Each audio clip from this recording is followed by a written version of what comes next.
Seigneur soit avec vous.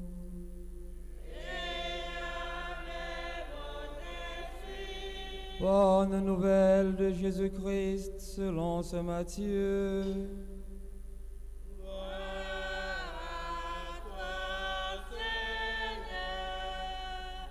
Chapitre 24, versets 42 à 51.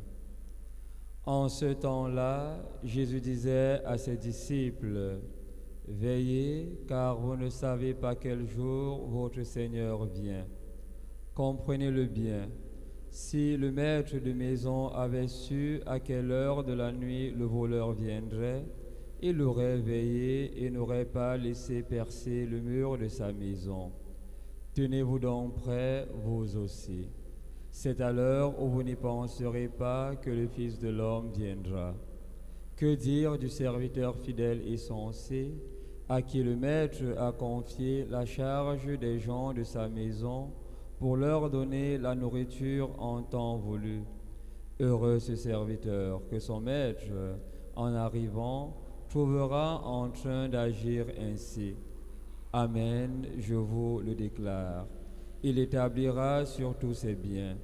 Mais si ce mauvais serviteur se dit en lui-même, « Mon maître tarde », et s'il se met à frapper ses compagnons, s'il mange et boit avec les ivrognes, alors, quand le maître viendra, le jour où son serviteur ne s'y attend pas, et à l'heure qu'il ne connaît pas, il l'écartera et lui fera partager le sort des hypocrites. Là, il y aura des pleurs et des grincements de dents.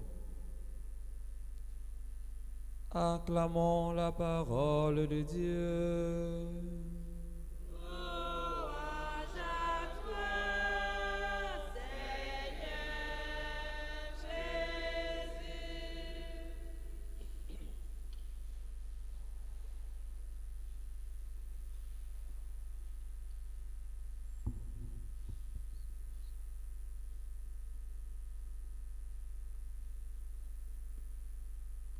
Aujourd'hui, frères et sœurs, l'Évangile nous parle de l'incertitude de la venue de notre Seigneur. Vous ne connaissez pas le jour où votre Seigneur viendra. Nous voulons certainement qu'il nous trouve en train de veiller, à l'église même en train de prier, en train de chanter, en train de vaquer à nos occupations.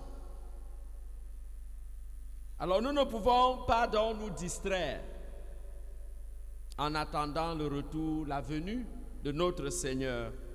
Nous ne devons pas nous endormir. Nous devons être toujours prêts. Et il nous a pris cet exemple du voleur qui arrive dans la nuit. Comme nous savons tous que le voleur peut arriver à tout moment, nous prenons les dispositions pour protéger notre maison. Nous dressons même des barrières. Nous prenons des vigiles. Parfois, nous mettons l'électricité sur nos barrières pour que quand quelqu'un touche, ça le frappe. Donc, nous prenons des dispositions pour que le voleur ne nous atteigne pas. Et le Seigneur nous dit donc ce matin que nous devons prendre les mêmes dispositions pour nous préparer à attendre sa venue. Nous aimons le football, non? Et nous voyons comment le gardien de but, quand il est dans ses buts, il ne sait ni l'heure, ni moment, comment et quand le ballon va venir. Et il est toujours prêt. De sorte que si le ballon arrive, que ça ne lui donne pas un zolo. Donc il ne faut pas que quand Dieu arrive, qu'il nous fasse le zolo. Donc nous devons être prêts. Mais la question doit être de savoir de quelle venue s'agit-il là? De quelle venue Jésus nous parle-t-il? Est-ce la fin du monde où nous allons peut-être assister à un cataclysme naturel mondial qui va décimer? Je crois que mes calculs me disent que peut-être notre génération ne sera pas là à ce moment-là. Est-ce notre propre mort qui marque notre fin de séjour sur la terre? Parce que quand la mort vient, basta, c'est fini, non? Tout est fini. Mais on est parti. Est-ce que c'est à ce moment que le Seigneur vient donc nous chercher? Qu'importe, peu importe le moment, le Seigneur nous dit, ce n'est pas ça qui nous doit nous intéresser. C'est notre préparation à cela. Rappelez-vous quand on a posé la question à Jésus, savoir quand aura la fin du monde, que ce sera quand. Il dit, mais le temps ne vous appartient pas. Ce n'est pas à vous de savoir quand est-ce que ces choses-là arriveront. Notre problème à nous, c'est de nous préparer, de sorte que si c'est à n'importe quel moment, qu'on soit prêt. Mais quand le Seigneur évoque cela, c'est pourquoi, frères et sœurs, quand il nous plonge dans cette incertitude-là, c'est pourquoi. Justement, c'est pour qu'on reste vigilant, c'est pour qu'on reste éveillé, comme il a dit. C'est pour que nous puissions avoir toute l'attention sur lui. Que nous ayons une attention constante sur cette venue-là, sur cette préparation. Parce que si maintenant on sait quand il viendra, n'est-ce pas qu'on se croise les bras en disant, en tout cas, je sais que je vais mourir demain, je n'ai plus rien à faire. Je sais que je vais mourir demain, que la fin du monde arrivera demain. Je n'ai plus d'efforts à faire. Je n'ai plus rien à cirer. Tu restes, tu crois les bras, tu dis, bon, j'attends, un peu comme à l'aéroport. Quand tu attends l'avion, tu t'assois dans la salle d'embarquement, tu attends, tu n'as plus rien à faire. Surtout quand c'est quand même, tu ne sais pas quand ça arrive. C'est-à-dire, tu es programmé à 11h, tu voyages à 14h. Donc tu ne sais quand est-ce que l'avion va arriver. Donc tu attends tout simplement. Mais ça nous indique à être vigilants, comme je l'ai dit. Avoir toute l'attention sur le Seigneur. Et comme il a dit, comme cette venue tard à venir, est-ce qu'on doit donc s'endormir? Comme cette venue tard à venir, est-ce qu'on doit cesser d'aimer? Oui, c'est pour que nous puissions croire davantage. C'est pour que nous puissions aimer davantage. C'est pour que nous puissions servir davantage. Or, qu'est-ce qu'on voit? On se rend compte que pour certains, comme l'autre exemple que le Seigneur a pris là, comme la venue du Seigneur tarde à venir, ils se lancent dans l'ivrognerie. Ils passent le temps à haïr, à détester. Ils passent le temps à manger le salaire de ses serviteurs. Ils passent le temps à faire le mal parce que le Seigneur tarde à venir. Voilà ce qui risque de nous surprendre. Au lieu que le Seigneur nous trouve à notre poste en train de faire notre travail, il risque de trouver certains à leur poste plutôt de médisance. C'est-à-dire le Seigneur t'a trouvé dans le commérage. C'est là où tu es mort. Le Seigneur t'a trouvé, au lieu comme Saint Jean Bosco en train de jouer au stade, il t'a trouvé plutôt en train de haïr, en train de détester, en train de conspirer pour faire du mal aux autres. Et nous sommes arrivés à un niveau aujourd'hui où on haït les gens par procuration. Comme l'a dit quelqu'un, nous avons les ennemis par procuration. C'est-à-dire parce que j'aime Chamboué, alors je monte tout le monde à le haïr aussi. Comme j'aime monsieur ou madame tel, alors je fais la réunion. Voilà là où le Seigneur risque de nous trouver. En train de convoquer les gens pour parler mal des autres afin qu'on le haïsse. Ou afin qu'on les haïsse. Voilà le travail que nous sommes forts à faire. Oui, faire détester les gens par procuration. Le mot est très fort.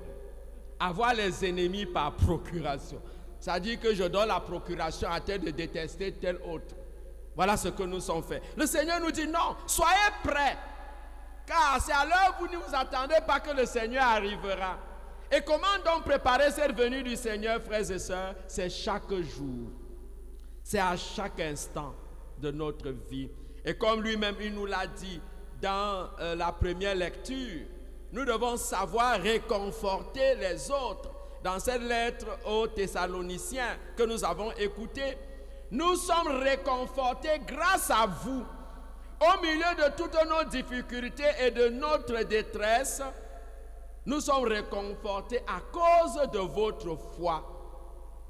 Voilà ce que nous devons faire chaque jour pour préparer la venue du Seigneur.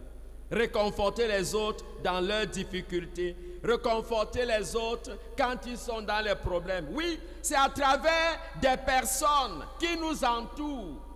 C'est lorsque le Seigneur nous inspire par sa parole que nous préparons sa venue. Et rappelez-vous, Apocalypse chapitre 3, verset 20. Quand le Seigneur nous dit, voici que je me tiens à la porte et je frappe. Si quelqu'un entend ma voix et ouvre la porte, j'entrerai chez lui. Je prendrai mon repas avec lui et lui avec moi. Voilà ce que nous devons faire parce que le Seigneur est à notre porte chaque jour. N'attendons pas la mort. N'attendons pas la fin du monde. C'est chaque jour qu'il est à notre porte et qu'il frappe et il veut entrer chez nous. C'est donc dans notre cœur que nous devons préparer la venue du Seigneur. C'est dans notre cœur que le Seigneur vient d'abord nous rencontrer.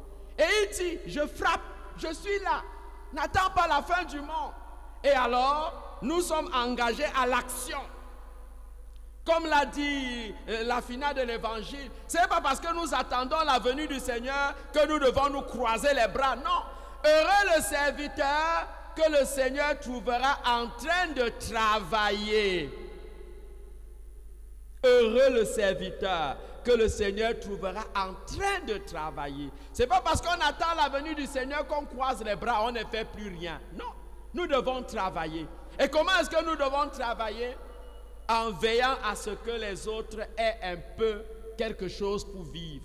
Le Seigneur est là quand j'écoute quelqu'un qui est dans le besoin et je viens à son secours.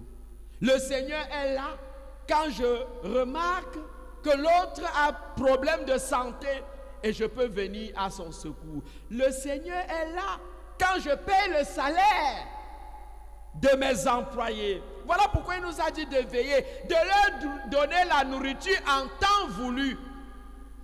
Mais tu crois maintenant qu'en veillant, comme il a dit, comme un ivrogne, tu pars dans les bois de nuit, tu manges les salaires des gens, tu es à Limbe, tu es à Kribi, avec les salaires des gens, ça va crier dans ta tête. Hein?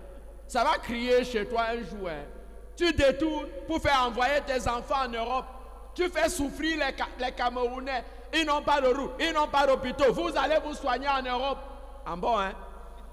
Et tu dis que tu attends la fin du monde. Et tu fuis la mort. Mais la mort là va t'attraper même là-bas. Hein? Même en Europe là. Hein? Vous croyez que c'est en Europe qu'on ne meurt pas? La peur de la mort fait qu'on dresse les barrières. On va en Europe, on se soigne et finalement on meurt. Puisque riche ou pauvre, on meurt. Qu'on soit à l'hôpital américain en France, on va en Inde, comme c'est là où on part maintenant, tu vas mourir. Prends toutes les dispositions, bilan de santé chaque jour, même chaque seconde, tu fais ton bilan de santé. Quand l'heure là vient petit, tu pars. Donc le problème là, ce n'est même pas ça trop. C'est comment est-ce que tu as vécu, papa. Comment, comme je l'ai dit l'autre jour, le Seigneur n'attend pas de nous à la fin de temps. Il ne va pas nous demander si on a été croyant, on a été catholique, on récitait le rosaire chaque jour. Il va te dire, est-ce que tu as été crédible, monsieur, madame? Est-ce que tu as bien fait ton travail? Parce qu'on nous connaît, non? Ce ne sont pas ceux qui disent Seigneur, Seigneur, qui entreront dans le royaume, monsieur. Ouais, les gars, s'ils chantent comme ça, les femmes, s'ils chantent, allez voir. Ouais, quand nous on prêche comme ça, là, allons voir maintenant. On dit même que nous sommes un panier à crabe, que les prêtres sont devenus les paniers à crabe. On se mange, on se déchire, tout ça. Pour dire que ce n'est pas ça qui est important, c'est la qualité de ta vie. Voilà pourquoi il a dit, toi qui es serviteur là, toi qui travailles, qui es employeur, tu es chef de communauté, tu es chef d'entreprise, tu es chef de l'église, tu es chef de famille, je ne sais plus quoi, tu es responsable. Est-ce que tu donnes en temps voulu ce qu'il faut à ton frère, à ta soeur, à ton mari, à ta femme, à tes enfants? Tu es une femme de ménage. Est-ce que tu prépares bien? De sorte quand le Seigneur te trouve, il te trouve que tu es en train de faire un bon cuit ou un bon bongo ou un bon topsibana ou un bon concha ou à ton mari. Quand il rentre, il ment, il dit chérie, tu es la meilleure.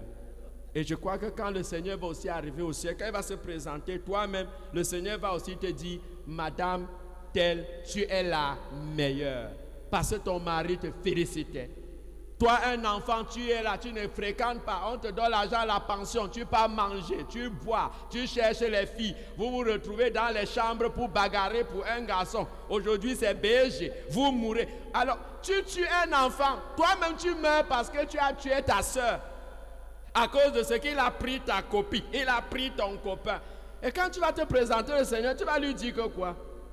Que je viens ici comme ça là parce que j'ai tué ma copine, parce qu'elle a pris mon BG. C'est ce que tu es venu faire sur la terre. Que le Seigneur nous donne la grâce d'aimer. Tu es taximan, fais bien ton travail. Tu es menuisier, fais bien ton travail. le Seigneur te jugera sur ce travail-là. Tu es médecin, fais bien ton travail. Donne la santé aux gens en temps voulu. Porte les gens normalement. Toi, tu es, je ne sais pas, benzineur. Roule bien, ne fais pas mourir les gens en bas du camion en disant que c'est la volonté de Dieu. Quelle volonté de Dieu? Tu bois, tu saoules, tu roules, tu meurs, tu dis c'est quelle volonté de Dieu? Tu n'es pas prudent sur la route. Non, fais bien ton travail. Le Seigneur, que quand il viendra, qu'il te dise que est-ce que tu as donné à chacun ce qu'il lui faut en temps voulu? Loué soit Jésus-Christ.